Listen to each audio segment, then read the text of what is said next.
दोस्तों, आज हम जिस कोटा को हम कोचिंग हब कहते हैं 40 साल पहले उसकी पहचान कुछ और ही थी।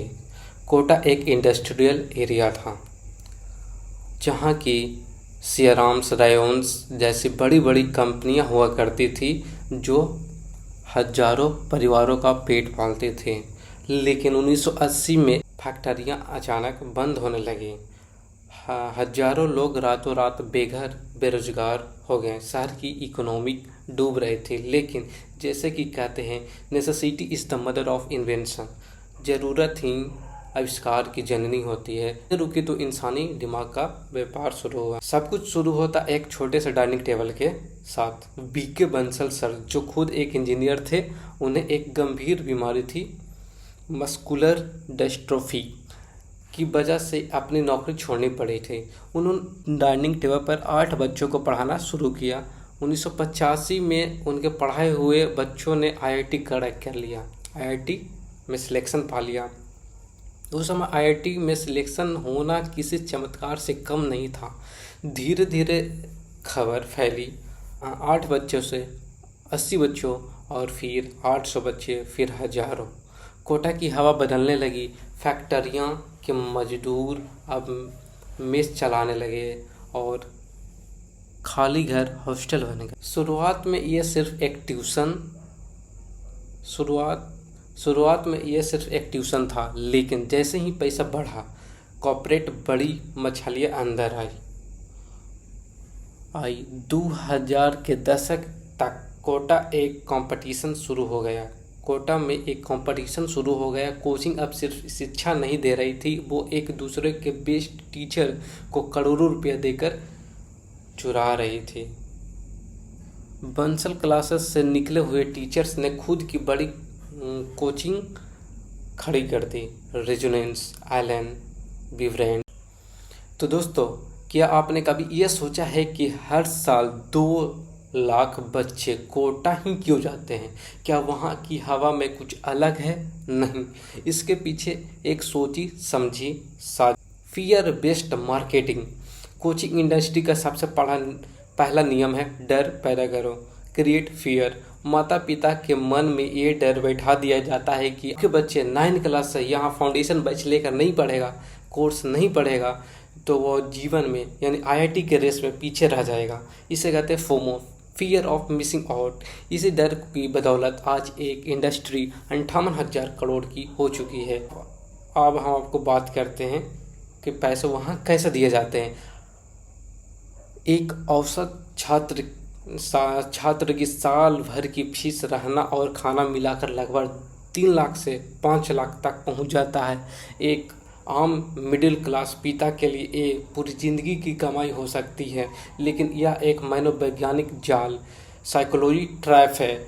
जब माता पिता 3 लाख भर देते हैं और 6 महीने बाद बच्चा कहता है कि उसे समझ नहीं आ रहा है, तो माता पिता कहते हैं, बेटा आप तो पैसे भर दिए हैं, आप तो करना पड़ेगा। ये मजबूरी ही कोचिंग का असली प्रॉफिट है। बैच डिस्क्रिमिनेशन कैसे होता है? ये तो हो गया फी स्ट्रक्चर की बात। अब करते हैं आपको बैच डिस्क्रिमिनेशन की बात। हाँ, अब इस बिजनेस का सबसे काला सच सुनिए, बैच सिग्रेशन।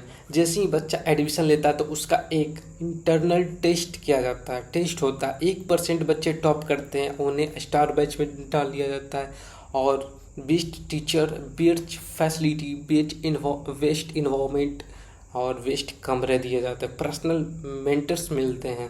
लेकिन बाकी 99% बच्चों का क्या? उन्हें क्राउड, भीड़ के तरह ट्रीट किया जाता है। उन्हें वो टीचर पढ़ाते हैं जो खुद अभी सीख रहे हैं। विडंबना देखिए, फीस बराबर दी जाती है, लेकिन वैल्यू सिर्फ उन बच्चों को अलग दी जाती है क्योंकि वो पहले से ही टॉपर हैं और वो उन्हें रैंक ला के देंगे। ट्यूशन कोचिंग को रैंक ला के देंगे और उन्हीं का फ़ोटो फ्रेम में फ़ोटो अपने गेट पे लगा सकते हैं, मतलब फ्रंट में लगा सकते हैं। बाकी सिर्फ उन्हें टॉपर्स की पढ़ाई को स्पॉन्सर कर रहे हैं, बाकी सब पढ़ नहीं रहे हैं, उन्हें फ़ी दे रहे हैं बस। और जो 1% को वो पर्सनल पढ़ाते हैं वो उन्हें स्पॉन्सर करता है। The conclusion of business, coaching के लिए एजुकेशन का प्रोडक्ट है और ये बच्चा एक कस्टमर। अगर आप सफल हुए तो वो उनकी सक्सेस स्टोरी है। अगर आप फेल हुए तो वो सिर्फ एक स्टैटिक्स आंकड़ा, ये एक शिक्षा का मंदिर नहीं बल्कि एक कॉर्पोरेट फैक्ट्री है जहाँ सिर्फ मुनाफे मायने रख। देखते ही देखते शिक्षा एक मिशन से कंपटीशन और फिर एक कॉर्पोरेट बार बन गया। The transformation. आज कोटा में 4000 से ज़्यादा हॉस्टल हैं और 2 लाख से ज़्यादा बच्चे वहाँ जाते हैं। लेकिन सोचिए तो दोस्तों, क्या आपने कभी गौर किया है कि रिजल्ट वाले दिन आप अखबार उठा के देखते हैं तो पहले पन्ने में वो मुस्कुराता हुआ चेहरा ऑल इंडियन रैंक 1, लेकिन जैसे ही आप पन्ना पलटते हैं वही चेहरा दूसरे कोचिंग के विज्ञापन में भी रहता है, और फिर तीसरा, फिर चौथा, फिर पाँचवीं, सब में वही रहता है। सवाल ये है कि क्या वो बच्चा सुपर ह्यूमन्स है जो एक साथ 5 अलग अलग शहरों के 5 अलग अलग क्लासरूम में पढ़ कर रहा था? जवाब नहीं। इसे कहते हैं टॉपर शॉपिंग, या एक समाधान भाषा में कहें तो टॉपर्स की नीलामी। जैसे रिजल्ट आता है यह पता चलता है कि किस बच्चे ने टॉप किया है, इन बड़े संस्थान के बीच में बिडिंग वार का मतलब होता है बोली शुरू हो जाती है। रिपोर्ट्स बनती है कि टॉपर्स को 20 लाख से लेकर 1 करोड़ तक ऑफर दिया जाता है, सिर्फ इसलिए ताकि वो कोचिंग और नाम और फोटो विज्ञापन अपने वो ट्यूशन को देता है और बयान में ये देता है कि हम इसी ट्यूशन से पढ़े हैं। कोचिंग संस्थान जानते हैं कि ये 50 लाख का इन्वेस्टमेंट उन्हें अगले 5000 नए स्टूडेंट देगा, जिसमें से वो 100 करोड़ की फीस वसूलेंगे। ये सीधा साधा व्यापार है, शिक्षा नहीं है। आप सोचेंगे क्या ये गैर कानूनी नहीं है?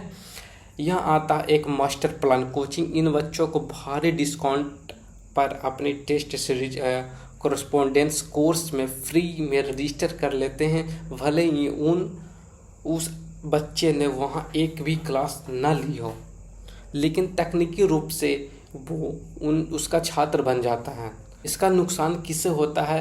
आपको और आपके माता पिता उस विज्ञापन को देखते हैं और सोचते हैं कि अगर AIR रैंक 1 यहाँ से निकला है तो मेरा बच्चा भी निकल जाएगा। अपनी खून पसीने की कमाई वहाँ जमा कर देते हैं, बिना कि रिजल्ट खरीदा गया था।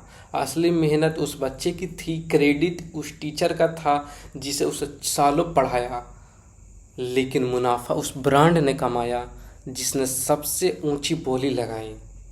क्या हम वाकई में ऐसी पीढ़ी तैयार कर रहे हैं जो सफलता को सिर्फ बिकने वाली चीज़ समझे?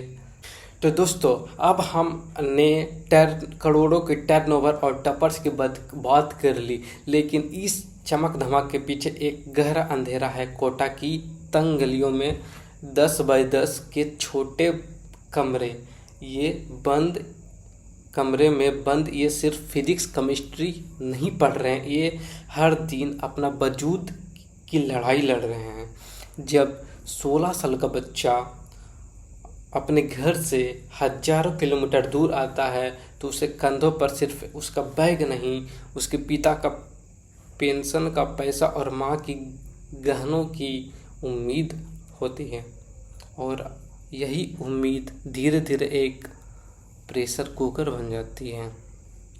आंकड़े झूठ नहीं बोलते हैं। पिछले कुछ सालों में कोटा में छात्रों की सुसाइड के मामले डराने वाली रफ्तार से बढ़ रही है। NCRB की रिपोर्ट के अनुसार भारत के हर एक घंटे में एक छात्र अपनी जान लेता है। कोटा में तो हालत इससे भी खराब हुआ है कि प्रशासन को एक अजीबोगरीब आदेश जारी करना पड़ा। हॉस्टल के पंखों में स्प्रिंग लगा दी जाए ताकि कोई बच्चा उस पर लटक न सके। दोस्तों, ये कितनी बड़ी विडंबना है। हम समस्या के जड़ रूट कॉज को नहीं काट रहे हैं, हम सिर्फ मरने के तरीकों को रोकने की कोशिश कर रहे हैं। क्या हमने कभी ये पूछा उस बच्चों ने पंखा में फांसी क्यों लगाया? क्यों वहाँ तक पहुँचने का रीज़न पूछा? उससे नहीं पूछा, सिर्फ बता दिया कि पंखा में हम स्प्रिंग लगा देंगे ताकि वो झूल ना सकें। कोचिंग में होने वाली साप्ताहिक test, weekly test, model papers और उसके रिजल्ट का नोटिस बोर्ड पर चिपकाना यह पब्लिक शेमिंग जैसा है। जो बच्चे कम नंबर लाता है उसे समाज और संस्था फेलियर मान लेते हैं। डिप्रेशन की गोलियां और अकेलेपन का दर्द इन बच्चों की हकीकत बन जाता है। हम एक ऐसा पीढ़ी तैयार कर रहे हैं जो रटना तो जानती है लेकिन मुश्किल से लड़ना नहीं, जो हमें शिक्षा की एक जंग बना दिया है जहां आप तो रैंक लाओगे पर आप ख़त्म हो जाओगे। अरे हाल ही में आप फिलहाल में देखे होंगे और टॉपर्स को डांस करना तक नहीं आता, डांस करना भी भूल जाते हैं। क्या एक आईआईटी के सीट के लिए जान की कीमत, क्या करोड़ों की ये इंडस्ट्री इन मासूमों की चीख को दबा देगी? सवाल ये सिर्फ कोचिंग माफिया से नहीं, सवाल हमसे भी है। एक समाज के तौर पर हम कहाँ जा रहे हैं? अगली बार जब आप बच्चों को डॉक्टर या इंजीनियर बनने का दबाव डालें तो याद रखना कि उसे आपकी उम्मीद से ज़्यादा आपकी प्यार की ज़रूरत है। द वे फॉरवर्ड, समाधान और निष्कर्ष। दोस्तों, जब सवाल ये है कि क्या पूरी दुनिया में ऐसा ही होता है? जवाब बिल्कुल नहीं। फिनलैंड जैसे देशों में प्राइवेट कोचिंग का नामो निशान तक नहीं है। वहाँ के बच्चे इतने मजबूत हैं कि वहाँ वही सब सीखता है। और जर्मनी, वहाँ यूनिवर्सिटी फ्री है, वहाँ कोई आईआईटी की अंधी दौड़ नहीं है, क्योंकि वहाँ हर हुनर स्किल्स की कदर है। हुनर की कदर है, स्किल्स की कदर है। भारत में समस्या ये है कि हमें डिग्री को काबिलियत समझ लिया है। हमारे स्कूल सिर्फ अटेंडेंस के लिए रह गया है और असली पढ़ाई कोचिंग के बंद कमरों में शिफ्ट हो गई है।